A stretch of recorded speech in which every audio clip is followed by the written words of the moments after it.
신동댕동 신동입니다. 상업용 촬영이든 아니면 개인 기록용 목적이든 항공 촬영을 위해서 제일 먼저 고려하게 되는 브랜드 뭐다? DJI. 역시 개인적으로 이번에 출시된 DJI 에어 3S입니다. 그동안 DJI 드론에 적용된 최신 기능과 하드웨어가 전부 적용이 되었고요. 여기에 최초로 적용된 하드웨어까지도 있기 때문에 더 상위 라인업인 매빅 프로 시리즈가 과연 이게 필요가 있을까 싶은 생각까지 드는 거죠. 제가 한 달여간 틈날 때 비행해본 촬영 영상도 보여드리고요. 비행하면서 느꼈던 점, 그리고 어떤 분들에게 유용할지까지도 같이 이야기해 보도록 하겠습니다.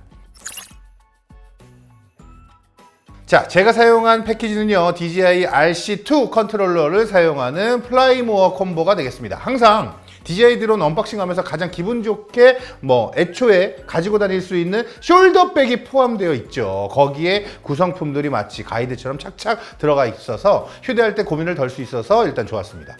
본체와 함께 충전을 위한 차징 허브와 3개의 배터리가 포함이 되어 있고요. 컨트롤러는 RC2 그리고 밝은 조도에서 촬영할 때 사용하기 위한 ND 필터 세트까지 모두 포함이 되어 있습니다.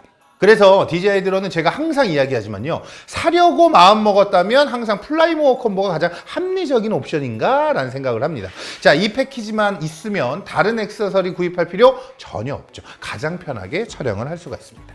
본체를 좀 더 유심히 볼게요. 크게 달라진 점, 일단 전면부 카메라 모듈 부분, 일단 전작 대비 카메라 모듈 사이즈가 엄청 커졌죠.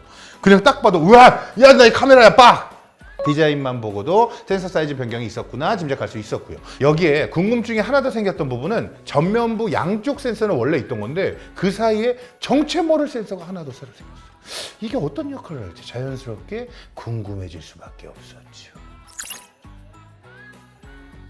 촬영용 드론이다 보니까 카메라 하드웨어에 대한 변화가 먼저 눈에 들어오는데요. 일단 메인 카메라 센서가 기존 1.3분의 1인치보다 커져서 1인치 사이즈에 5천만 화소 카메라가 탑재가 됐습니다. 사실 기존 1.3분의 1 센서도 그렇게 작은 것은 아닌데 우리가 예능에서 흔히 볼 수 있는 거치형 액션 캠이 거의 다 1.3분의 1 센서를 사용하고 있죠. 제가 얼마 전에 소개한 오즈모 액션 5 프로도 그렇고요. 그래서 절대 이게 부족하다고 보기는 어렵지만 아무래도 드론은 워낙 먼 거리에서 넓은 화각을 촬영해야 되잖아요. 이 말은 곧 밝은 하늘과 어두운 지면을 동시에 담는 경우가 많다 이 말이 있죠. 어떻게 보면 드론은 촬영용 기기 중에서 가장 극단적으로 어려운 환경에 놓여 있는 카메라라고 볼 수 있습니다. 그렇다고 보니까 센서 사이즈가 커지면서 빛 정보도 많아졌죠. 안부 노이즈 억제에도 유리하기 때문에 이 변화가 드론에서는 크게 체감될 수 있는 부분이기도 합니다. 전면의 표기대로요. 메인 카메라는 풀프레임 기준 24mm 화각으로 일반적인 드론의 시원한 앵글을 갖고 있고요. 4K 60프레임 HDR 촬영, 그리고 4K 120프레임까지도 지원을 합니다.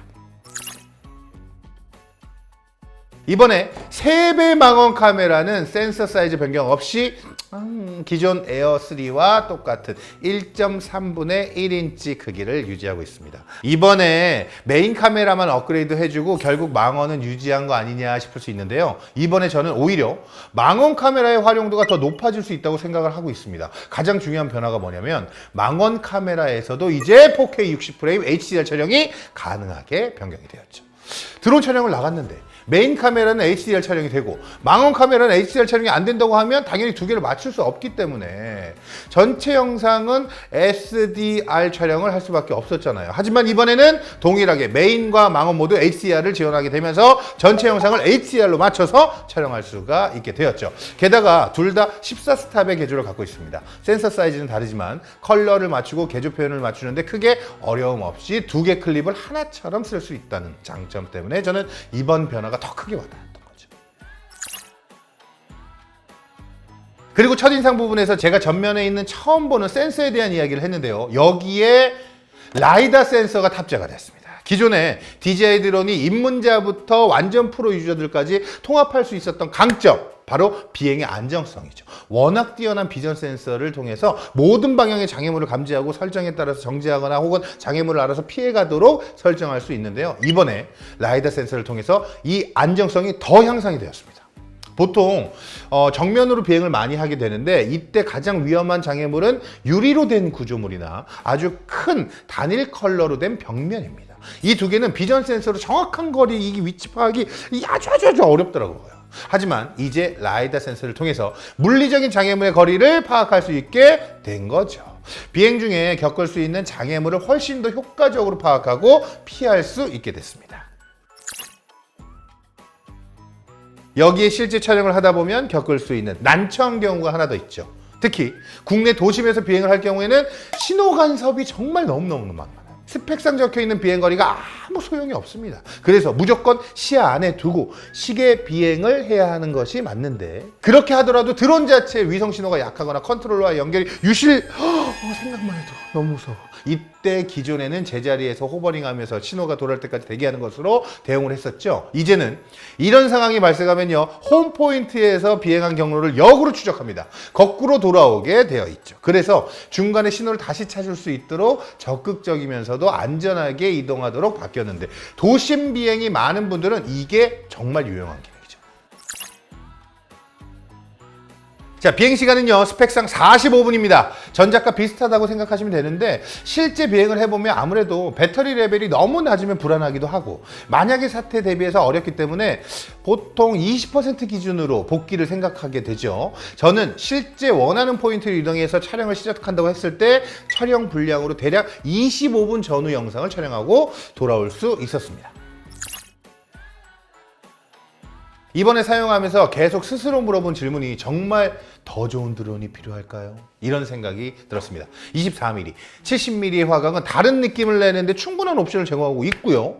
비행시간 충분하죠. 안정성은 오히려 상위 기종보다 더 업그레이드 되어서 만약을 대비할 수 있게 되었다는 거죠. 게다가 상업 용도뿐만 아니라 입문자라고 할지라도 DJI의 자랑인 액티브 트랙을 이용해서 피사체에 포커스된 촬영을 하는데도 전문 인력 없이 거의 1인 오퍼레이션이 가능할 정도의 편의성을 제공하고 있죠. 현 시점에 항공사진 영상 촬영용으로 가장 합리적인 성능, 가격, 밸런스를 갖고 있는 제품, 바로 요거라는 거죠. 드론 관련된 소식은요, 제가 앞으로도 계속해서 소개하도록 할 거고요. 혹시 드론 관련해서 궁금한 점이 있으면 남겨주세요. 예를 들어서 네오 살까요? 에어 3 쓸까요? 난 네오 살 것 같긴 한데, 아무튼간 이런 거 좋으니까요, 많이 남겨주시고요. 그리고 가끔 가다가 이렇게 카메라 감독님들 만나시면 요즘도 드론 잘 날리고 있냐고 물어보시더라고요. 시간이 없어서 잘 못 날립니다.